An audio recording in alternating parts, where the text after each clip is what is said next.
आज हम एक नया अध्याय शुरू करेंगे। अध्याय 6, त्रिभुज, ट्रायंगल्स। तो अध्याय 6 में त्रिभुज और त्रिभुज में आप लोग कक्षा 9 में सर्वांगसम त्रिभुज और त्रिभुजों के प्रकार आदि सब पढ़ चुके हैं। यहाँ आपको पढ़ना होगा समरूप त्रिभुजों के बारे में। लेकिन समरूप त्रिभुज जानने से पहले हम समरूप आकृतियाँ क्या होती हैं उनको समझेंगे। समरूप आकृतियाँ ये सभी आप नोट कर लेंगे अपनी फेयर कॉपी पर। समरूप आकृतियाँ, दो आकृतियाँ समरूप कहलाती हैं यदि उनके आकार समान हो परंतु उनकी आमाप भिन्न हो सकती है, बराबर भी हो सकती है, भिन्न भी हो सकती है, यानी माप। जैसे दो त्रिभुज समान त्रिज्या के हैं तब भी वह समरूप होंगे, लेकिन अगर दोनों की त्रिज्याएं असमान हैं तब भी वह समरूप होंगे, क्योंकि दोनों का आकार तो एक ही है लेकिन उनकी नाप केवल अलग है। इसी तरह से वर्ग, चाहे जो भी दो वर्ग अगर हम ले लेते हैं तो वे दोनों समरूप होंगे। ये याद रखेंगे कि समरूप का जो निशान होता है वह इस तरह से समरूप, और सर्वांगसम का जो निशान होता है इस तरह से सर्वांगसम। 9 में हम बताए थे आपको कि सर्वांगसम, सर्व अंग सम, यानी सभी अंग उसके समान हो, लेकिन समरूप में सभी अंग समान होना जरूरी नहीं है। तो इसीलिए ये याद रखेंगे कि सर्वांगसम आकृतियाँ तो सदैव समरूप होती हैं, लेकिन समरूप आकृतियाँ सर्वांगसम नहीं भी हो सकती हैं। जैसे अगर हम ये देखें, ये त्रिभुज है जिसकी भुजा ए बी, बी सी और सी डी क्रमशः 3, 5 और 4 हैं, और दूसरा त्रिभुज है पी क्यू आर, इसकी भुजा क्रमशः 6, 10 और 8 हैं। तो ये दोनों त्रिभुज समरूप है, यानी इसको हम इस तरह से लिखेंगे, त्रिभुज ए बी सी समरूप त्रिभुज पी क्यू आर, यानी triangle A B C similar to triangle P Q R. लेकिन दोनों कांग्रुएंट नहीं होंगे, यानी सर्वांगसम नहीं होंगे।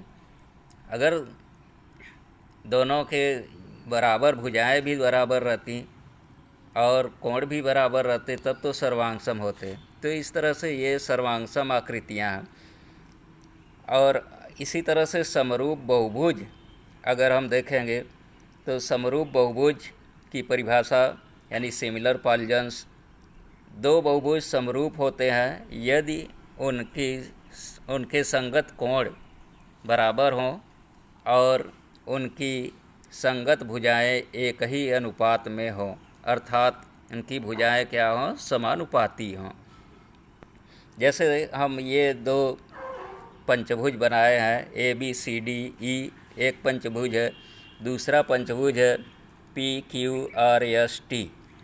इसमें हम देखें तो ए बी 4 है, इसमें पी क्यू 6 है, बी सी 3 है, क्यू आर 4.5 है, सी डी 4 है और आर एस 6 है, डी ई 3 है और एस टी 4.5 है, ई ए भुजा 3.2 है और टी पी भुजा 4.8 है। कोण हम देखें, कोण बी 120 अंश है, कोण क्यू 120 अंश है, कोण सी 90 अंश है, कोण आर 90 अंश है, कोण डी 130 अंश है, कोण एस 130 अंश है, कोण ई 100 अंश है और कोण टी 100 अंश है। हम जानते हैं कि दो अगर आकृतियाँ हैं उसमें से ये जैसे पंचभुज है, 5 कोण में से 4 कोण इसके और इसके 4 कोण बराबर हैं तो पांचवा कोण अपने आप बराबर हो जाएगा, इसलिए कोण ए कोण पी के बराबर है।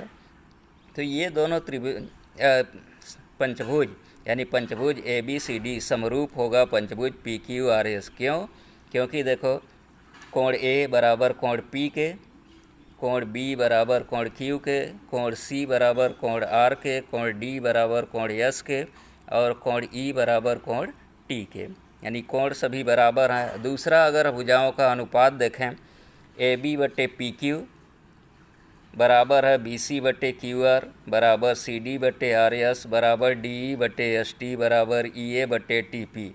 इसको हम कैसे देखेंगे? ये सभी बराबर 2/3 के है। यहाँ देखिए हम निकालेंगे ए बी बटे पी क्यू, दोनों आकृतियों में देखेंगे ए बी 4 है और पी क्यू 6 है, 4/6 यानी सरल करेंगे 2/3। इसी तरह से बी सी बटे क्यू आर निकालेंगे तो वह 3/4.5 है, दशमलव हटा दें 30/45, सरल करेंगे 2/3। इसी तरह से सभी भुजाओं का अनुपात हम अगर निकाल ले रहे हैं, इसको आप निकाल लेंगे और देखेंगे 2/3 ही आ रहा है। तो इसलिए हम कह सकते हैं कि दोनों पंचभुज समरूप हैं, यानी पंचभुज ए बी सी डी और समरूप पी क्यू आर एस समरूप हैं। लेकिन ये ध्यान रखेंगे कि संगतता होनी चाहिए। ए बी सी डी ई कह रहे हैं तो P Q R S T कहेंगे। लेकिन अगर हम एक को ए बी सी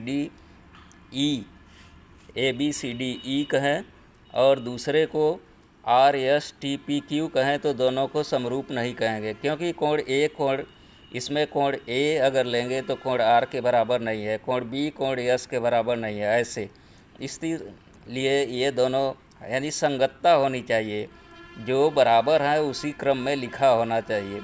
तो इसी तरह से आप ये उसके बाद जो उदाहरण बुक में दिए गए हैं उसको पढ़ेंगे और प्रश्नावली 6.1 में कुछ सत्य असत्य भरने वाले और कुछ लिखने वाले प्रश्न दिए गए हैं, उनको हल कर लेंगे।